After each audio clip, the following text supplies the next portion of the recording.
Alright, looks like we're rolling. In this video I'm going to show you how to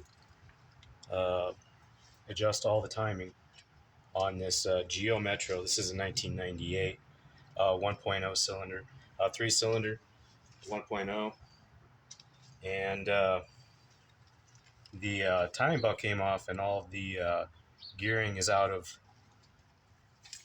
sync, and we're going to go ahead and try to get all this back in to alignment in order to retime this and get it running right. First thing I'm going to do is take the distributor cap off, and that's just two flathead screws, one on top, one on bottom.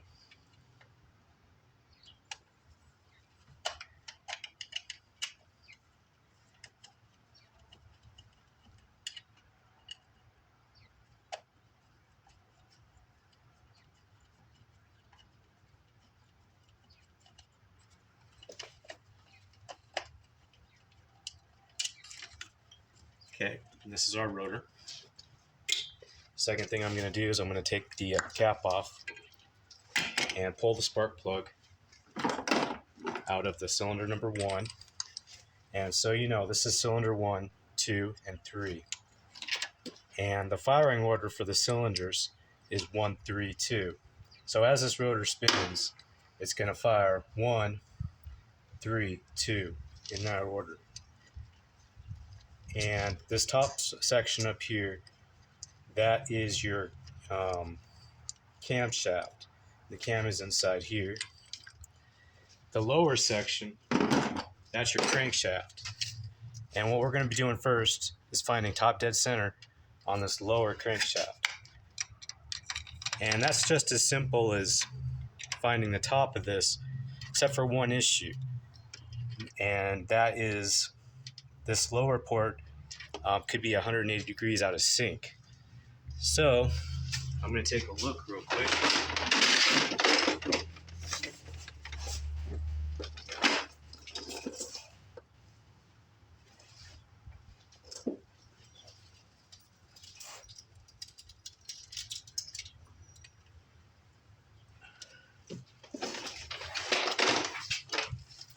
And it's out of sync a little bit.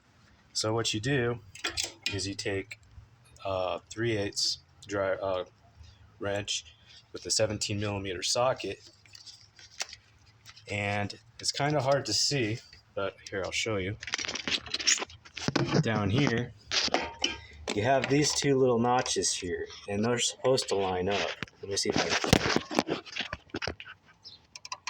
You have this notch here, and I don't think you can see the other notch. Oh, yeah, it's there. That's just a little off, though. There's two notches. There's a notch here and there's a notch here. Once those are in alignment, it's timed correctly. So, another thing to look at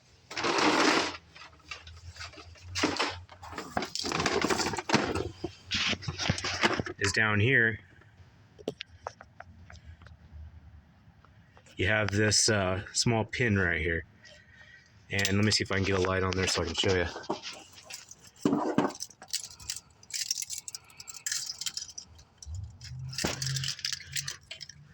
Okay, that right there, you see that little pin right there? That needs to be about 7 o'clock. So right now we're out of time. So in order to find time, come back up here. I am going to use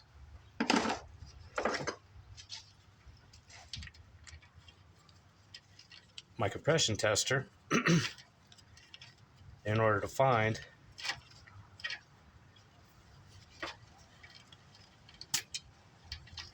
and once you get a puff of air into here and you get some compression, that means that you have the top of the sensor.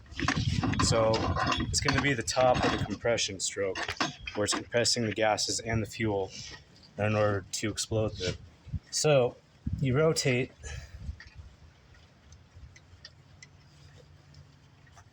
the bottom crankshaft until you get a reading on this gauge. And it should only be a tiny little bit of compression. Mine comes out to less than 25 pounds.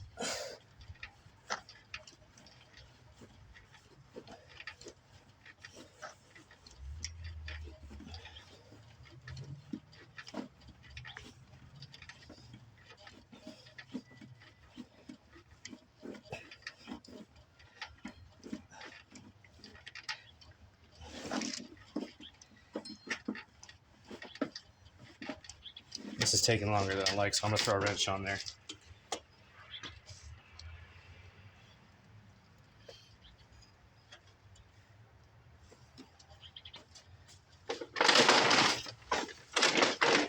Try it that way.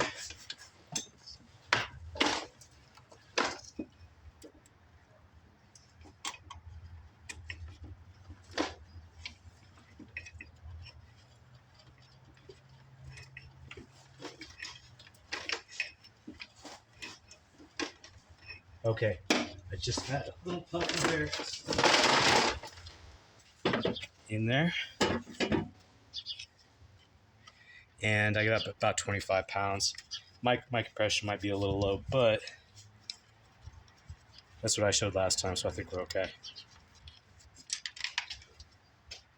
Once again, the screwdriver goes in there to find the top dead center. Then you line up this notch and this notch down here, which I'm doing right now. And I don't know if you can see that, but these two notches down here are lined up. Okay. As for the top of the camshaft, that has to be measured. That has to be rotated in position as well. And that one is as simple as, see if you can see that. Down here you have your rotor, and then you have this copper coil.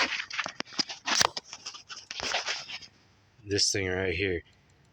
That has to be pointing to cylinder number 1, which if you come back here, put the cap on, has to be pointing straight up to cylinder 1. Follow your wire back, and it comes back to 1.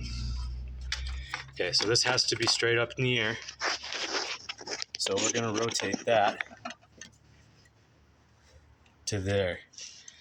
And another thing you're gonna find is, see if I can show you, this line right here lines up with that notch up here. Okay, and once those 3 conditions are met, you're at top dead center with the camshaft.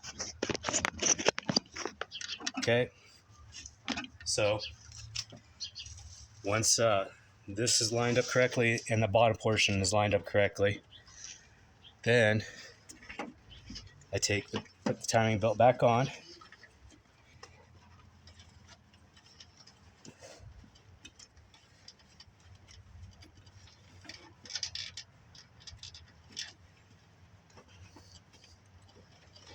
Okay, good. Almost. Getting the belts on this bottom pull is not the easiest thing to do.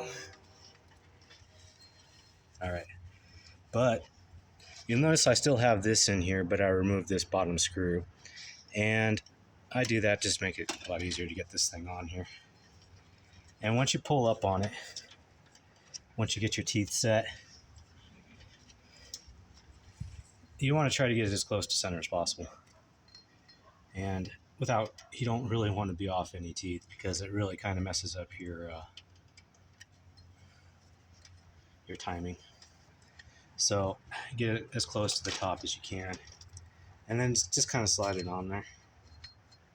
Maybe some other people know better ways to do this, but that's the best I've come up with.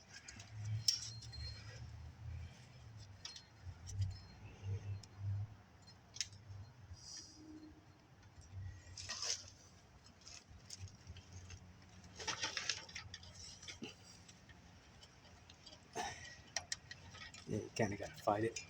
You might need a hammer to tap it on the rest of the way.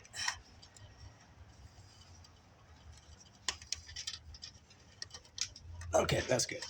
I got it.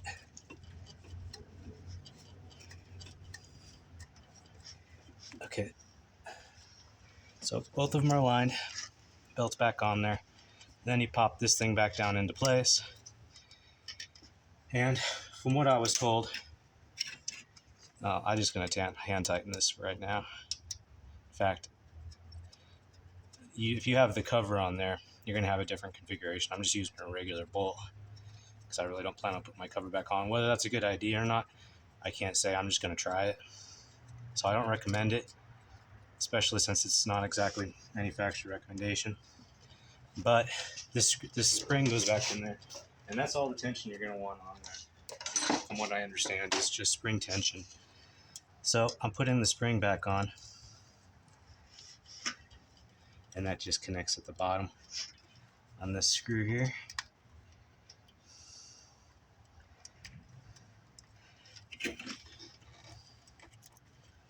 But I'll get that later. I'm going to go ahead and finish showing you. Okay, so once your belt's back on, you can go ahead and put your rotor back on. You can go ahead and put your spark plug back in.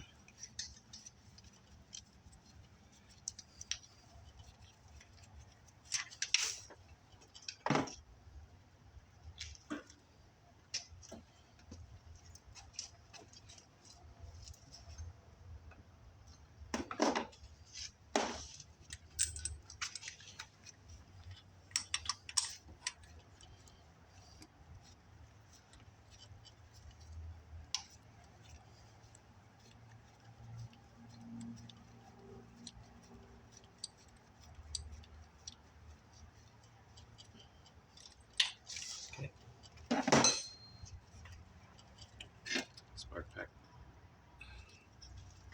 plug cap back on there. And like I said, this right here is at 1 o'clock. Is that cylinder 1? It should be about 12 o'clock. That's your top dead center. Now, you'll notice that this thing is shifting, and that's because I took the screws out. But that's our timing adjustment. And I'll put that screw back in once I get the timing adjusted. But for right now, I'm going to tighten these 2 small screws back into this distributor cap.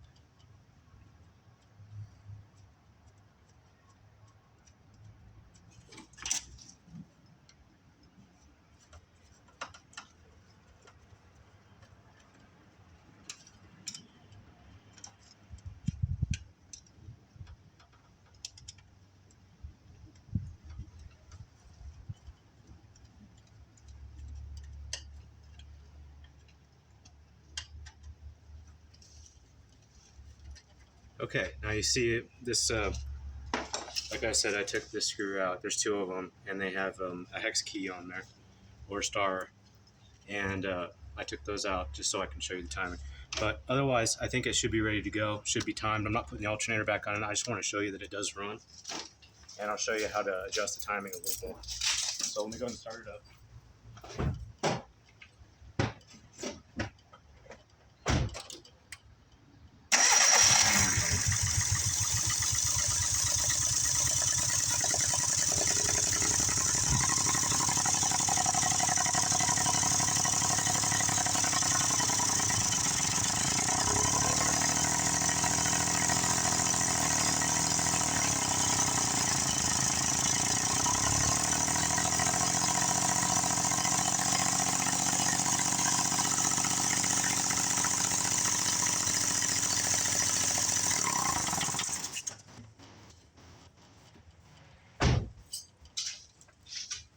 And there we go. Now you can adjust it further with a timing light, which I don't have to show you right now, but that really is your basic for getting this thing going. All right, thanks for watching.